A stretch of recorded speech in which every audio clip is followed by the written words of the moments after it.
I'm going to spill some tea that might make your jaw drop. So let's cut to the chase. My wife, Ashley, cheated on me with my barber.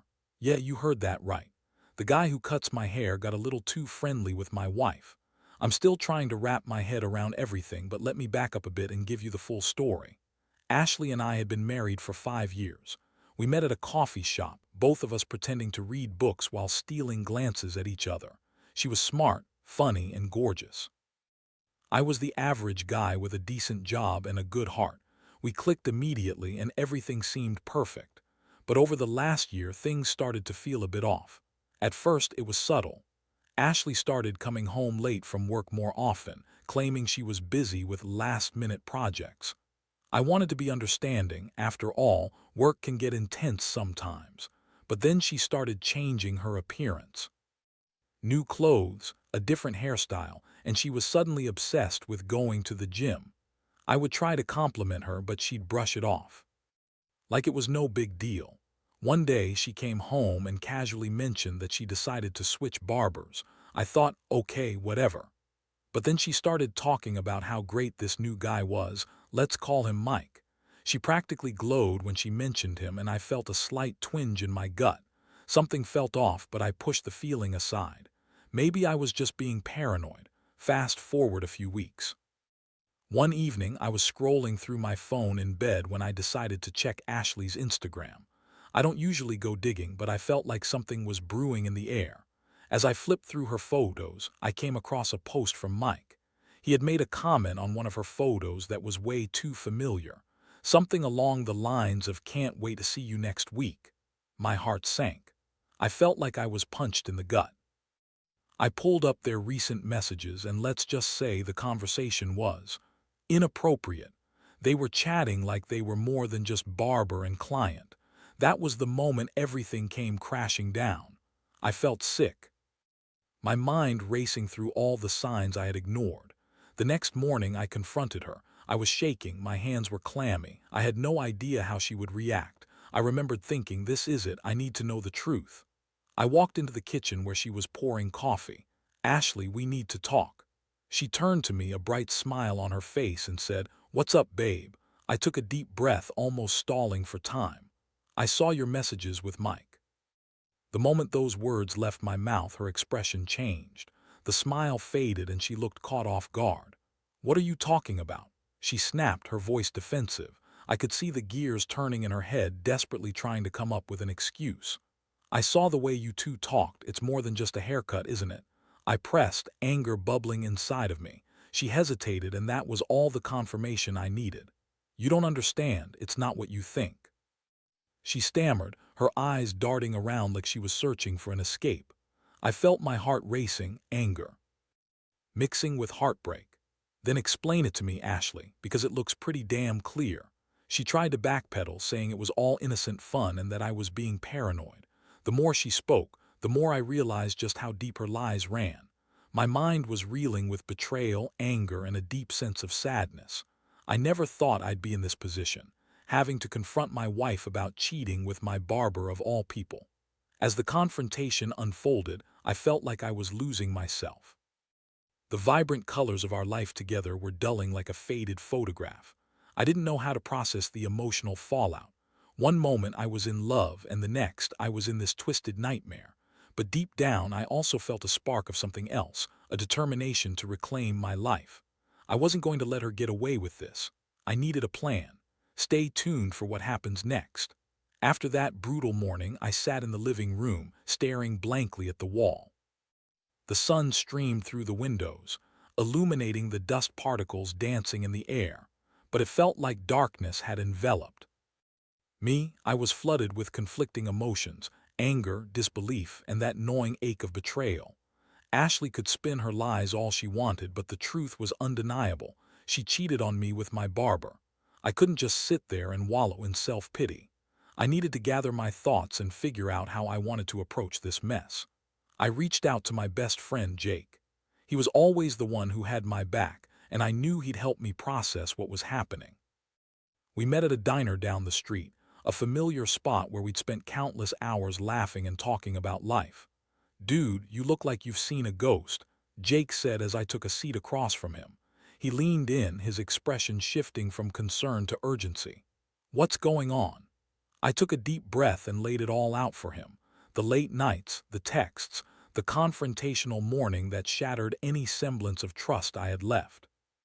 Jake listened intently, his brow furrowing deeper with each detail I shared. When I finished, he slammed his hand down on the table, making the silverware rattle. "You can't let this slide. Man, you deserve better." I nodded slowly, feeling the weight of his words resonate within me. "I know, but what do? I can't just kick her out without a plan." "First things first," he said, leaning back in his chair. "You need to think about what you want. Do you want to try to work it out, or are you done?" I stared out the window, watching cars pass by. Part of me wants to fight for it, but how can I? She betrayed me in the worst way. Jake was right. I needed a plan. I couldn't just confront her again without knowing what I wanted. After a while of brainstorming, I realized that I didn't just want revenge. I wanted to show her that I could be better than what she thought I was. I decided it was time for a glow-up, a complete transformation. If she wanted to leave, then I would give her something to regret. That night, I started my mission. I hit the gym more frequently, pushing myself to get stronger and healthier. I also decided it was time for a new look. After all, I couldn't let Mike be the only one making an impression. I scheduled an appointment with a different barber, one who had a good reputation and could give me a fresh cut that would boost my confidence. The next few weeks were a whirlwind. I worked out relentlessly, feeling the rush of endorphins as I shed pounds and toned my body.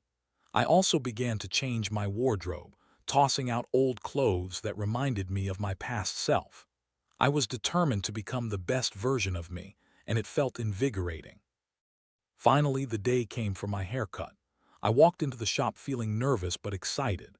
The atmosphere was lively and the barbers were friendly and attentive. I explained what I wanted to the stylist, and as she began, I felt a sense of liberation. Each snip of the scissors felt like a release, as if I was shedding the weight of Ashley's betrayal. When she finished, I looked in the mirror and barely recognized the guy staring back at me. My hair was sharp and stylish, and I felt like a brand new person. It was more than just a haircut. It was a statement that I was ready to reclaim my life. As I walked out of the barber shop, I couldn't help but feel a rush of confidence. I knew that when I faced Ashley again, she wouldn't just see the change on the outside. She'd get a glimpse of the new me, a man who had taken control of his life and wasn't going to be her doormat anymore. But I wasn't done yet. I needed to gather evidence of Ashley's infidelity before I confronted her again. I started keeping tabs on her, tracking her movements, making mental notes of her late nights, and even checking her phone when she left it unattended. It felt wrong, but I had to know the extent of her betrayal. One evening, I caught her in a blatant lie. She claimed she was going to a work dinner, but I started to suspect something was off. I decided to do a little digging. I drove past the restaurant she said she'd be at, and sure enough, there was her car parked outside a bar down the street, not the fancy restaurant she had claimed. Suddenly, the anger bubbled back up inside me. I couldn't believe I had been so naive. I had to confront her again, but this time I would be prepared. I would make her see exactly who she was losing. The stage was set for my ultimate reveal, and I felt a mix of anticipation and dread. Little did she know that the glow-up was just the beginning. Let's see what happens next. After the encounter outside that bar, my mind was a whirlwind of emotions: anger, betrayal, and a newfound sense of purpose. I felt like I had a solid grip on the situation now. I was done playing the victim, and it was time to take control of my narrative. I had spent weeks transforming my physical appearance, but now it was time for the real confrontation, the moment I would finally hold Ashley accountable for her actions. The next few days were tense. Ashley seemed blissfully unaware of the storm brewing inside me. She would come home, flash that innocent smile of hers, and act like everything was perfectly normal. The piece she wore like a mask only made me angrier. I couldn't stand the thought of her thinking she could get away with betrayal while I remained in the dark. I knew I had to choose my moment carefully. I wanted her to be blindsided when I revealed everything I knew. After a long week, I decided that Saturday night would be the time. We had plans to go out for dinner, a reservation at a restaurant that had been one of our favorites before all of this mess started. I figured it would be the perfect setting to confront her, public enough to contain her potential drama, but private enough for me to get my point across. That Saturday, I took extra care with my appearance. I slipped into a new blazer that I had picked out specifically for this occasion, paired it with a crisp shirt and tailored slacks. I wanted to look sharp, like someone worth taking seriously. When Ashley saw me, her eyes widened, and for a brief moment it felt like I had her undivided attention. "Wow, you look incredible," she said, her voice dripping with affection. But even as she complimented me, I could sense the underlying tension. I kept my expression neutral, nodding in appreciation without letting her know the storm that raged beneath the calm surface. We arrived at the restaurant, and I ordered a drink to steady my nerves. The dim lighting and soft music felt intimate, but I was far from comfortable. I kept thinking about how I was about to turn her world upside down. After sipping my drink, I finally made the decision to dive in. "Hey, Ashley," I began, feigning casualness. "I've been doing some thinking lately." She looked at me, a mix of curiosity and concern in her eyes. "Oh, about what?" I hesitated for just a moment, gathering my determination. "About us, our marriage, and your little secret." Her smile faltered, and just like that I could see the color drain from her face. "What do you mean?" she asked, feigning innocence, but it was the same act I had seen time and time again. "Don't play dumb with me," I said, leaning in a bit closer, lowering my voice. "I know about Mike. I saw your car outside that bar the other night. I saw the messages. You think I wouldn't notice?" Her eyes widened, and for a moment she was speechless. The reality of the situation hit her like a freight train. "I can explain," she exclaimed, her voice rising slightly. "Oh, I'm sure you can. But let's hear it. What excuse do you have for sleeping with my barber?" I challenged, feeling the adrenaline surge through my veins. She stammered, desperate to pull together a coherent response, but her words tumbled out in a jumbled mess. "It was a mistake. It didn't mean anything." "Didn't mean anything," I echoed incredulously. "You've been lying to me for weeks. You think that suddenly makes it okay?" I could see the tears brimming in her eyes, and although part of me wanted to soften, another part of me, one that had been betrayed and crushed, felt empowered to stand my ground. "You think you can just keep lying and manipulate me like this? I will not let you minimize what you did." The people around us were starting to look our way, but I didn't care. I had to get this out. "You've changed, Ashley. You've become someone I don't even recognize. Who is this woman you've turned into?" She opened her mouth to respond, but I held my hand up to stop her. I wasn't looking for her to play the victim anymore. "You wanted something new, didn't you? Something exciting. Well, congratulations. You blew up our life for a cheap thrill, but let me tell you something, you're going to regret this." I could see the realization wash over her face. The facade she had presented was cracking, and I could feel the power shift in my favor. "You think I'm just going to forget this? You think I'll ever trust you again?" Her breathing quickened, and for a moment I thought I could almost see regret flicker in her eyes. But then she snapped back, her defensiveness flaring up. "You're being dramatic. We can fix this. We can go to counseling or counseling." I interrupted, my voice rising. "Do you really think I want to sit across from a therapist and pretend everything is fine? You crossed a line that can't be uncrossed." The reality of what I was saying settled heavily on both of us. I was done with her excuses. I had given her the chance to be honest, and now it was clear she didn't deserve my sympathy. The rest of the dinner went by in a blur. We barely spoke, and I could feel the weight of our marriage hanging in the air like thick fog. I wouldn't let this be the end of me, though. I had taken the steps to rebuild myself, and now I was ready to make the hardest decision of all. As we walked out of the restaurant, I turned to her. "I think it's time we take a break, a real break. I need to focus on me, and you need to figure out what you want." I could see the panic in her eyes, the realization that I was serious, that this wasn't just a fight that would blow over. "You can't be serious. You can't just walk away from this." "Oh, I'm walking away, Ashley. I'm walking away from the lies, the betrayal, and the person you've become. And when I look back, I want to see someone who stands strong, not the shadow of who I used to be." With that, I made my way to my car, leaving her standing there in shock. I felt a mix of relief and pain wash over me, but deep down, I knew it was the right decision. I was taking control of my life, and that felt powerful. What would happen next? I had no idea, but I was ready to face whatever came my way. I was ready for the aftermath. Stay tuned for what unfolds from here. After I walked away from Ashley that night, it felt like a massive weight had lifted off my shoulders, yet there was still a lingering ache in my chest. The decision to take a break from her was difficult, but deep down, I knew I had to do it for my own mental health. I spent the next few days feeling a mix of empowerment and sadness as I adjusted to the reality of our separation.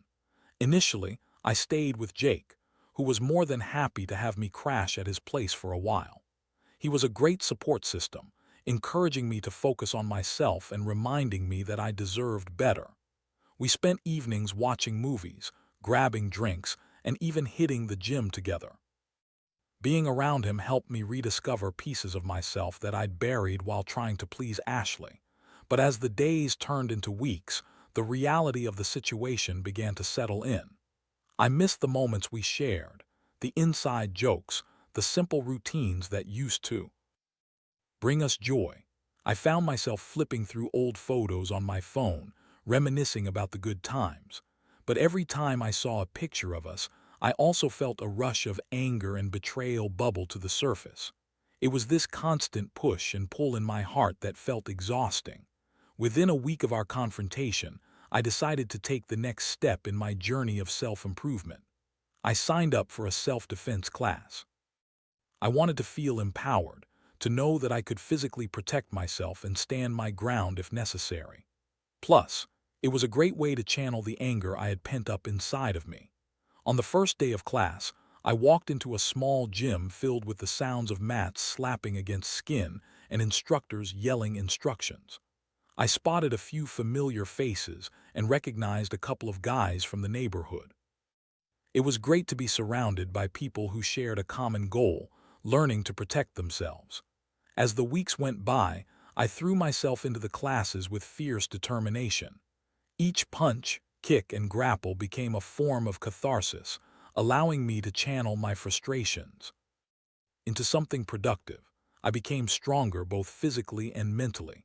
I felt more confident than I had in years, but in the back of my mind I still couldn't shake thoughts of Ashley. I wondered how she was coping with our breakup. Did she regret what she had done? Was she still seeing Mike? I found myself spiraling into the what-ifs. Part of me wanted to reach out to understand if she was feeling the same sting of loss, but every time I picked up my phone, I hesitated. I knew I'd just be setting myself up for more pain. One evening, after a particularly grueling class, I returned to Jake's place and found him sitting on the couch, scrolling through his phone. "Hey man, you'll never guess what I just saw," he said, looking up to meet my gaze. "What?" I asked, intrigued but a bit wary. "I was on social media and I saw Ashley's Instagram. She posted a selfie with Mike," he said, his tone carrying a mix of sympathy and annoyance. "They looked pretty cozy together." My heart dropped. I felt like I had been punched in the gut all over again. It was one thing to confront her about her infidelity. It was another thing entirely to see them together, clearly moving on while I was still reeling from the betrayal. What else did she say? I forced myself to ask. Just the usual lovey-dovey stuff. "So grateful for the new adventures and the people who bring joy into my life," he recited, rolling his eyes. You know, the typical Instagram bullshit. I felt nausea wash over me. I had this mental image of them together, laughing and enjoying life while I was left to pick up the pieces. I tried to shake the image from my mind, but it clung on like a bad dream. "Look man, I know this sucks," Jake said, sensing my growing frustration. "But maybe this is the wake-up call you need. She's made her choice and it's not you. Focus on getting even stronger." He was right. I had worked so hard to improve myself, and I didn't want to let her decisions derail my progress. Instead of allowing this news to sink me further, I decided it was time for me to refocus my energy. That's when I came up with a new plan. I would not only focus on my physical strength but also my emotional strength. I decided to document my journey, every workout, every moment of self-reflection, and every lesson I learned along the way. I'd share it on social media, not for Ashley but for myself.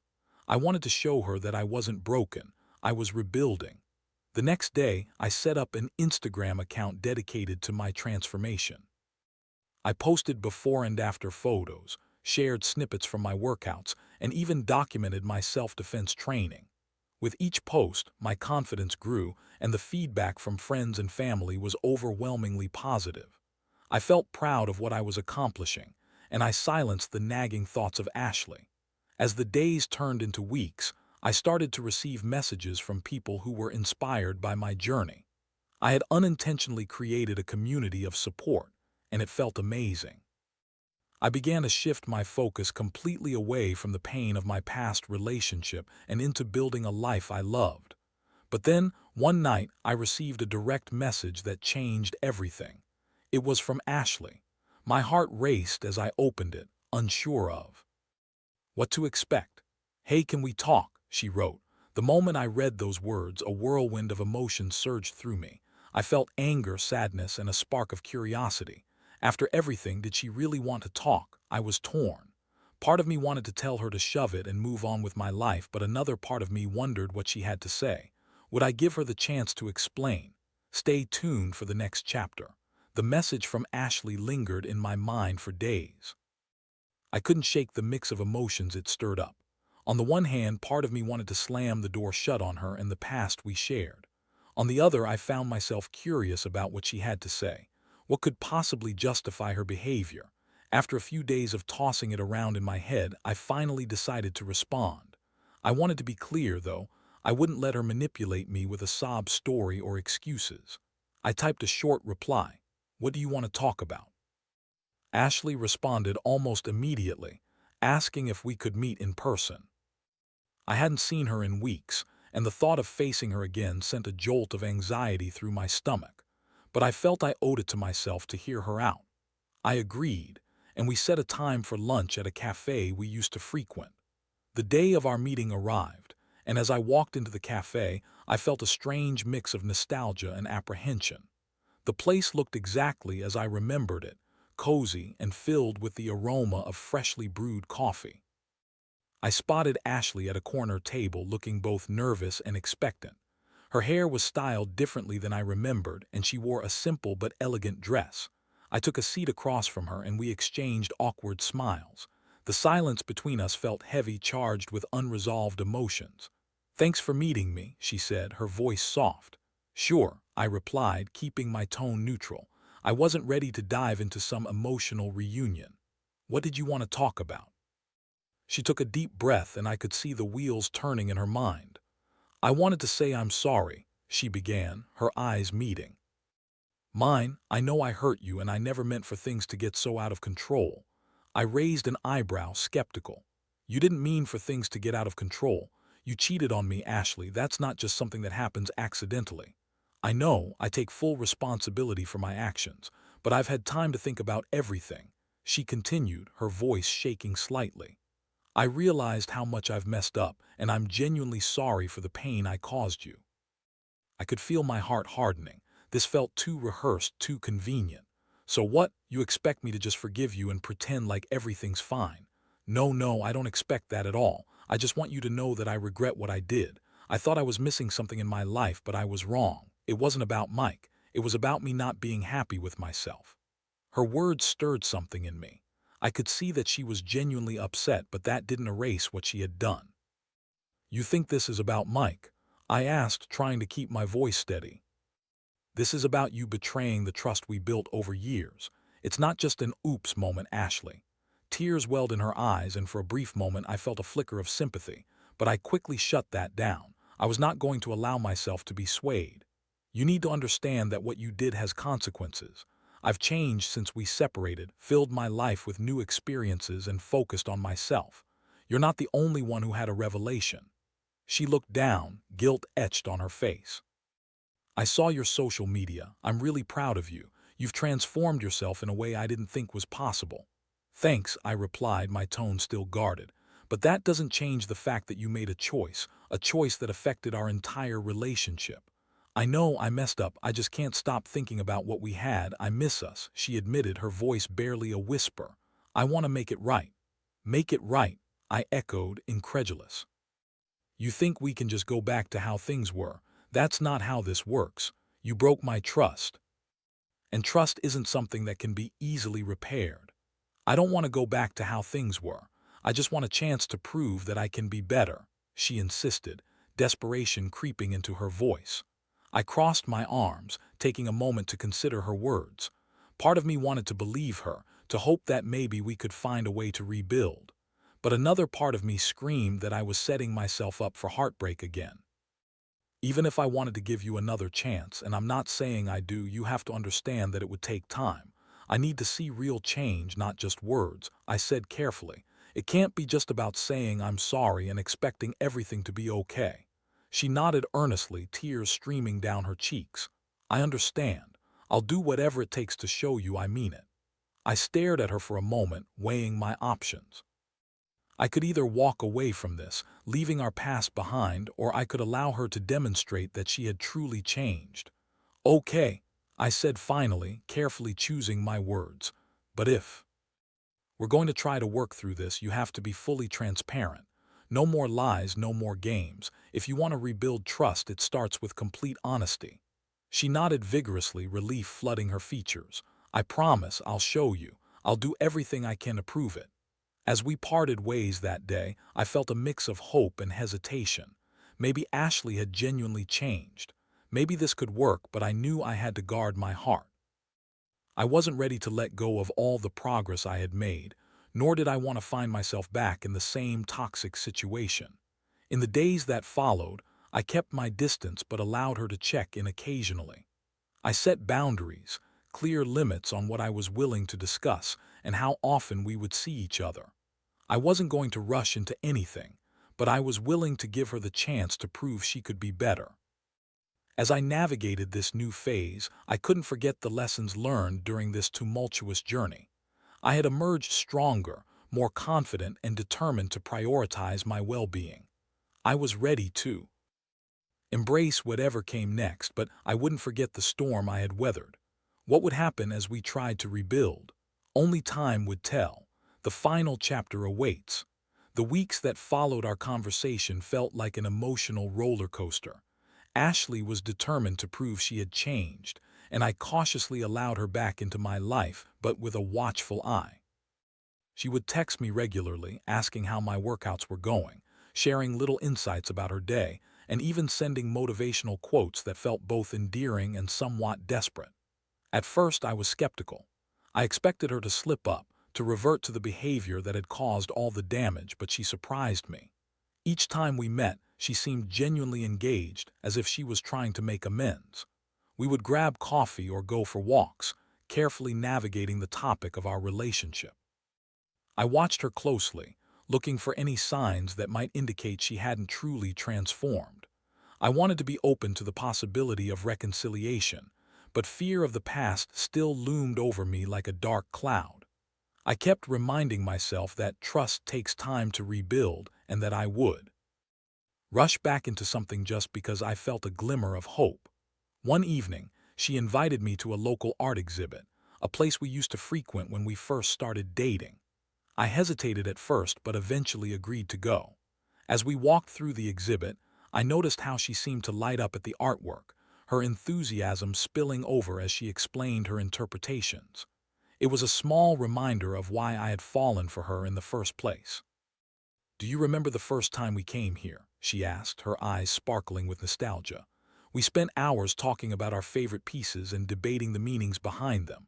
I smiled, the memory flooding back. It was one of those moments that felt timeless, one that had been overshadowed by everything that had come after. "Yeah, I do. You were so passionate about what you thought the artist was trying to convey." As we walked, I found myself opening up just a little more. We began discussing not just the art but our dreams and aspirations. I talked about my fitness journey, about wanting to compete in a local amateur competition, and she listened intently, genuinely interested. But as much as I wanted to believe that things were changing, I still couldn't shake the feeling of unease. One evening, after a particularly deep conversation, I found myself at home wrestling with the idea of trust. The reality was that while she was showing signs of remorse and effort, I still had a wall up. That weekend, I went to dinner with Jake. I needed his perspective, someone who had seen me through the thick of it all. "So, how's it going with Ashley?" he asked, looking across the table, the concern etched on his face. "It's complicated," I sighed, swirling my drink. "She's trying, but part of me still feels like I'm walking on eggshells." "Have you talked to her about it?" he suggested. I nodded. "Yeah, but it's hard. I don't want to hurt her, but I also don't want to get hurt again. I don't know if I can trust her yet." "Trust is earned, my friend. You're doing the right thing by taking your time. Just make sure you're being honest with yourself, too. Don't ignore your gut because you want things to work out." His words echoed in my mind as I headed home that night. I decided I would sit down and have a heart-to-heart with Ashley. I needed to express my concerns and set clearer expectations moving forward. The following week, we met at a park. It was a beautiful day, warm and sunny, the kind of day that felt full of potential. As we walked along the path, I could see children playing and couples enjoying each other's company, which made me want that feeling of normalcy back in my life. "Can we sit for a moment?" I asked, motioning to a bench. She nodded and we took a seat side by side, the atmosphere filled with a mix of hope and apprehension. "I've been thinking about us," I started, my heart pounding. "About what you said, how you regret your actions and want to make things right." She looked at me, her expression earnest. "I do. I've been working hard to become a better person, not just for you but for myself too. I believe you want to be better, but I need to be honest with you. I'm still struggling with trust," I admitted, my voice steady. "Every time I see you, I want to believe it's real, but the memories of what happened keep creeping back in." "I understand," she replied softly. "I can't change what I did, but I want to show you that I'm not that person anymore. Just give me time." "I'm willing to give you time, but I need you to be patient with me too. I want to make this work, but it has to be a two-way street," I explained. "We both have to put in the effort." She nodded, tears brimming in her eyes. "I promise. I'll do whatever it takes and I won't rush you." In that moment, I felt a small spark of hope. Perhaps we could navigate this new chapter together, but I knew it would take commitment and honesty from both of us. As the days turned into weeks, we began to forge a new connection. I kept my guard up, but slowly I started to let her in. We began sharing more of our lives, our dreams, our fears, and the changes we each wanted to make. Through it all, I learned an invaluable lesson. Reconciliation doesn't mean forgetting. It means acknowledging the past while building a new future filled with trust and hope. By the time summer rolled around, I felt like I was back in control of my life. But this time, it included Ashley in a way that felt more honest, more real. We were each other's support, not just partners but allies in the journey of rebuilding not just our relationship but ourselves. Looking back, I realized that the betrayal became a catalyst for growth, a painful but necessary step towards a stronger bond. If I could offer any advice to those in similar situations, it would be this: don't rush back into something out of fear of loss. Take your time to heal, focus on your growth, and make sure that any reconciliation is built on a foundation of trust and respect.